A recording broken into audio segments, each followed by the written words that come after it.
এবার চিঠি লিখে জলশক্তি মন্ত্রক কেন্দ্রীয় তারা জানাচ্ছে যে একতরফা জল ছাড়া নয়।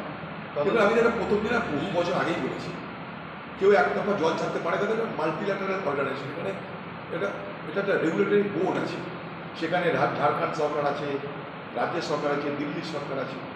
হ্যাঁ, বড় বড় যে বাঁধগুলো রয়েছে, ড্যাম যেগুলো রয়েছে, সেখানটায় মাটি কাটার সমস্যা আছে, ড্রেজিং করার নিশ্চয়ই সমস্যা আছে। আপনি ফারাক্কায় যান, সেখানেও একই সমস্যা। ভারতবর্ষে যতগুলো ড্যাম আছে সেখানে ড্রেজিং করার প্রচুর সমস্যা আছে, অস্বীকার আমরা কেউ করছি না, তার জন্য কেন্দ্রীয় সরকারের ব্যবস্থা করা উচিত। কিন্তু সেইটাকে অজুহাত দেখিয়ে আমি যে কিছু করলাম না তার জন্য সাফাই করাটা ঠিক নয়।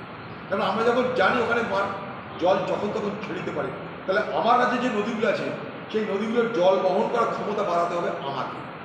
তার জন্য 100 দিনের কাজ ছিল। 100 দিনের কাজ চুরি না করে নদীকে কাটাই করলে, নদীর পলি সরালে আরামসে হয়ে যেত, নদীর বালি সরিয়ে নদীর গর্ত বাড়ালে, নদীর জল ধারণ ক্ষমতা বাড়ালে অনেকটা ঠেকাতে পারতাম আমরা। দেখুন, প্রাকৃতিক দুর্যোগ এগুলোকে আমরা আটকাতে পারি না, মানুষের ক্ষমতার বাইরে। কিন্তু আমরা কি করতে পারি, তার তীব্রতাকে হ্রাস করতে পারি, তার তীব্রতাকে কমাতে পারি। পশ্চিমবঙ্গ সরকার সেটা করে।